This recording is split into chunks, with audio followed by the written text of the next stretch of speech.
Hello my dear friends, আসসালামু আলাইকুম। আশা করি তোমরা গরমে সকলে ভালো আছো। যা গরম পড়েছে, ভালো করে জল খাবে এবং হেলদি খাবার খাবে, বাড়িরই খাবার খাবে। তাই জন্য তোমাদের কাছে আজকে নিয়ে এসেছি একটা খুব সুন্দর আলুর টক মিষ্টি রেসিপি। তো প্রথমেই আমি ডাইরেক্ট কড়াতে না করে ডাইরেক্ট কুকারেই স্টার্ট করব। কুকারে আমি একটু কালো জিরে ভালো করে ফোড়ন দিয়ে নেব, তারপর কাঁচা লঙ্কা দিয়ে একটু পেঁয়াজ দিয়ে হালকা ফ্রাই করব। গোল্ডেন ব্রাউন করে পেঁয়াজ ভাজার কোনো প্রয়োজন নেই, হালকা করে আমরা পেঁয়াজটাকে ফ্রাই করে নেব।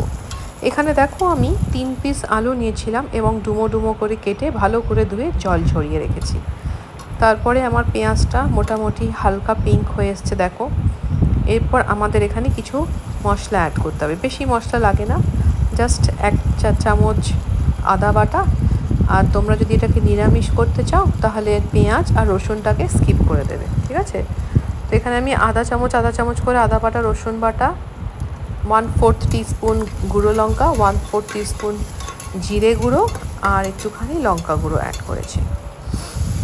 তারপরে মশলাটা যাতে তলায় লেগে না যায় অল্প একটু জল দিয়ে ভালো করে এটাকে একটু কষে নেব। কষা হয়ে গেলে তেল ছেড়ে দিলে আমরা ধুয়ে রাখা আলুগুলোকে এর মধ্যে দিয়ে দেবো। এবং এখানে বেশি কষার দরকার নেই, এটা তো আর মাংস নয় যে দারুণ কষে একেবারে ফ্লেভার বেরোবে। This is a normal potato curry. আর এতে টমেটো আমরা দিয়ে দেবো কুচি করে রাখা। আগে একটুখানি কষে নেবো, তারপর টমেটো দেবো, তারপর একটুখানি ধনেপাতা দেবো ফ্লেভারিংয়ের জন্য। তো টমেটো দিলে আলু সেদ্ধ হয় না, অনেকেরই এই ভয়টা থাকে। ডোন্ট ওয়ারি, যেহেতু কুকারে আমরা ডিরেক্ট সিটি দিয়ে নেবো তো তাড়াতাড়িও হবে জিনিসটা এবং সব কিছু ভালোভাবে সেদ্ধ হয়ে যাবে। এই দেখো কত সুন্দর রং বেরিয়েছে, একেবারে হালকা পাতলা ঝোল। রুটি দিয়ে, ভাত দিয়ে, পরোটা দিয়ে তোমরা খেতে পারবে।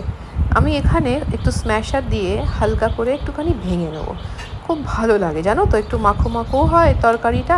জলটা একটু মরবে, তাহলে একটু গ্রেভিটা ডিপ গাঢ় হবে আর একটু থিক হবে। সরি, ভুলে যাই মাঝে মাঝে বলতে, কিছু মনে করো না বন্ধুরা।